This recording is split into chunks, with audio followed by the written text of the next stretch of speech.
This former royal is consigning something of a hit list about the people that she feels have done the wrong against her right. Who are we talking about? Hi, good morning, Neil Sean here in the very heart of London. Thank you for joining me today, and thank you for all your kind comments about the recent video that we posted all about London cancel culture.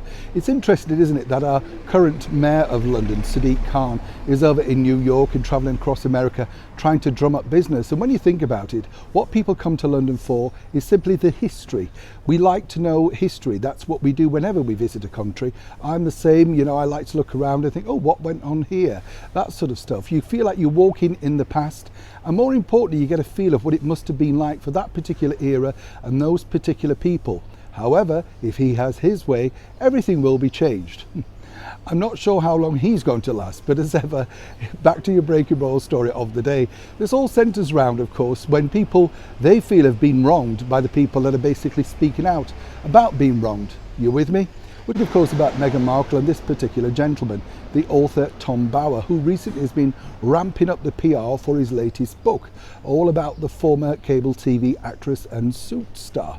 It's interesting, isn't it, because Tom, as I say, I've met him on a number of occasions, knows exactly how to prick the conscience of the publicity machine with his books. He certainly does get a lot of attention, and what he's basically been saying is that, you know, he will reveal all the people that she's used, trampled upon, and of course ditched along the way in her rise to the top. Now, you know, a lot of people might say, oh, it's terrible, all that sort of stuff. Look, if you work in the world of show business, it's part of the course. Trust me. You know, if you look around and you see people who've done well, those that are well connected, those that aren't well connected, but married well, you get the picture. Tom, though, says that a lot of people have been happy to speak out about exactly the way that she treated them. And I think more importantly, it's going to be very damaging, not just for Meghan actually, but for the British monarchy as ever, because what reflects on her reflects on them, you know. It kind of looks like once again they've made a bad choice. Not them, but of course Prince Harry.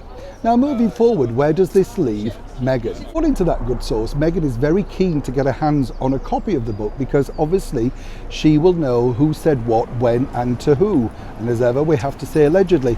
That's no different to anybody who's doing anything when they're doing unauthorized biographies. But you know, to be fair and balanced as we are on this channel, what you have to remember is we've all met people along the way that we perhaps have now no longer in touch with, simply lost touch with, or they moved away or cast you aside.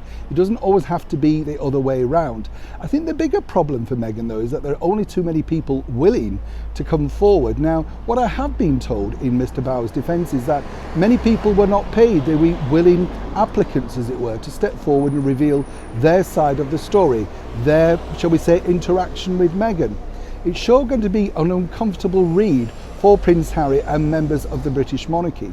But of course, for Meghan herself, she will be looking to see exactly who she could remain with on her friends list. And obviously that list must be dwindling rather dramatically because according to Tom, he spoke to many, many people over a number of years, going right back to her school days.